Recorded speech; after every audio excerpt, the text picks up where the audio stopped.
Okay, last time we looked at solid mensuration. We looked at the formula for solving the volumes and the areas of solid mensuration. How to solve the area of shape like prism, pyramid, cylinder, sphere, and the cone. Okay, now we want to see how we can apply them in solving problems. So we have example number 1 here.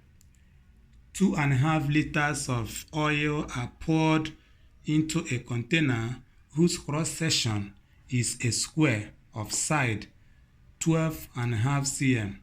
How deep is the oil in the container? So they are looking for the height of the oil in the container. That is what they mean by how deep is the oil in the container. Okay, and they said that the cross section of the container is square. So look at where we normally refer to as the cross section.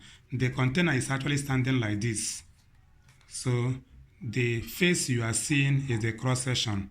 But the one I have here, the cross section is rectangular. But the one in our example, the cross section is square. That means that here and here have the same length.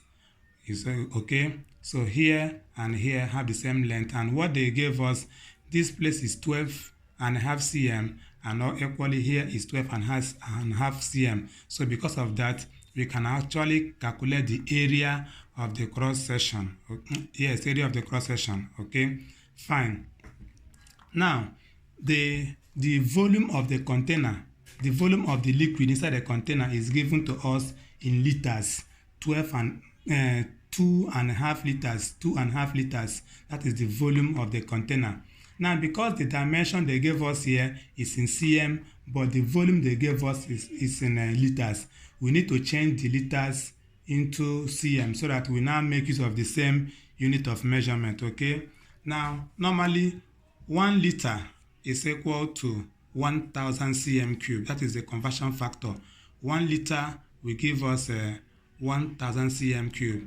Okay. Because of that, we need to change the volume in liters, which is 2.5 liters to cm cube. So if 1 liter will give us 1000 cm cube, therefore 2.5 liters will now give us 2.5 times 1000, which is 2500 cm cube. Okay, now remember that the last time we discussed, we said that the volume of a prism anyway is the height of the prism times the area of the cross section. Okay, so the height of the prism times cross-sectional area will give us the volume.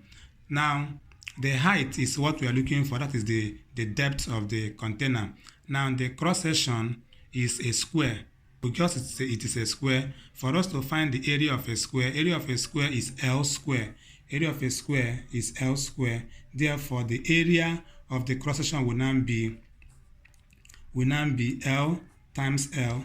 That is the area, which is equal to 12.5 times 12.5 cm. Okay, so if you multiply the two of them, that is what we have here. So if you multiply, it will give you 156.25 cubes. So we have calculated the area of the cross section. So the area of the cross section is 156.25 cm. Okay, so we now have to plug it into our formula here. So this is now 156.25 cm. Remember, they gave us the volume of the container, which is 2500 cm cube. So if we substitute 2500 cm cube for volume, that is what we have here, and substitute for the area, the cross-sectional area, which is 156.25, we will now get this thing. So if we now make height the subject of the formula, we will now get 2500 divided by 156.25, which will now give us 16 cm. Okay.